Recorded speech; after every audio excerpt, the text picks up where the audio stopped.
minutes. Thank you, Chairman McHenry and the committee staff for working with me to call up H.R. 6323, the Iran Counterterrorism Act. The October 7th attack by Hamas against the people of Israel underscored the dangers posed by Iran, which has long been classified by the State Department as the world's leading state sponsor of terrorism.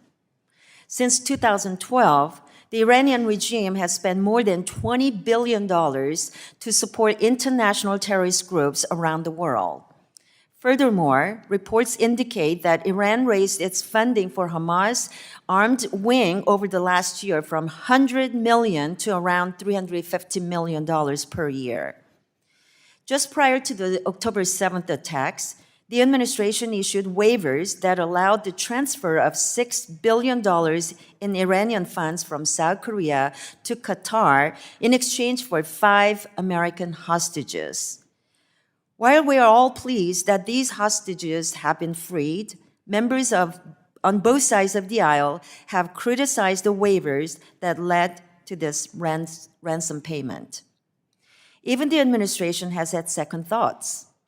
Following Hamas' attack on Israel, the Deputy Secretary of the Treasury announced that these funds are not leaving Qatar anytime soon.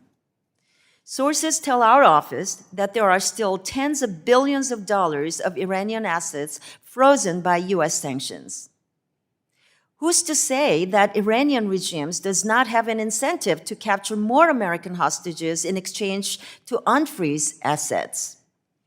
Both the House and Senate are considering bills to formally rescind the waivers that unfroze the $6 billion. These are worthwhile initiatives. My bill, however, will help ensure that future waivers can also be scrutinized by Congress before it's too late and the money is out the door.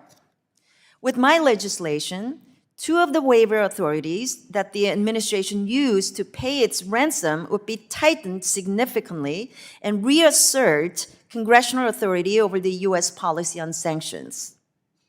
Under current law, these waivers can be issued if the president determines they are in the national interest, national security interest of the United States.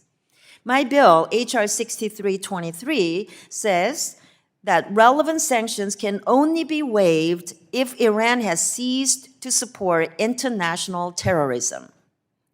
If Iran hasn't done so, and the president still wants to invoke our national security interest to waive those sanctions, then Congress has a review period in which it can disapprove of the waiver. In other words, the next time that an administration, any administration, Republican or Democratic, wants to rely on a national security waiver in order to pay ransom to Iran, the president will have to notify Congress 30 days in advance. If the review period overlaps with the August recess, Congress has 60 days to consider it. During this time, Congress will be able to debate a joint resolution of disapproval under expedited procedures. If that joint resolution is enacted, the waiver cannot be issued. If Congress passes a joint resolution of support, or if it simply chooses not to act, the waiver goes forward. Either way, Congress will regain its authority to have a say before the Ayatollahs gain access to any funds. This congressional review process is taken from an existing law targeting Russia, the Countering America's Adversaries Through Sanctions Act. When this law was enacted in 2017, Congress felt it was essential to have the ability to disapprove of waivers benefiting Moscow. In fact, the bill passed the House by a vote of 419 to 3, with the Senate approving it by a vote of 98 to 2. In 2023, surely, we can agree that Iran waivers deserve similar scrutiny from Congress.